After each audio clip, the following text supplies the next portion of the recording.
श्रियकान्ताय कल्याणनिधये निधयेऽर्तिनाम् श्रीवेङ्कटनिवासाय श्रीनिवासाय मङ्गलम्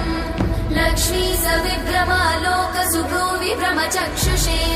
चक्षुषे सर्वलोकानां वेङ्कटेशाय मङ्गलम् श्रीवेङ्कटाद्रिशृङ्गाग्रमङ्गलाभरणाङ्गये मङ्गलानां निवासाय श्रीनिवासाय मङ्गलम् सर्वावयव सौन्दर्य सम्पदा सर्वचेतसां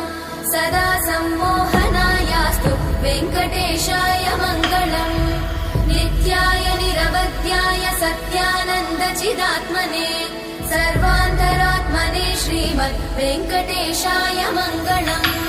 स्वतः सर्वविदे सर्वशक्तये सर्वशेषिने सुलभाय सुशीलाय वेङ्कटेशाय मङ्गलम्।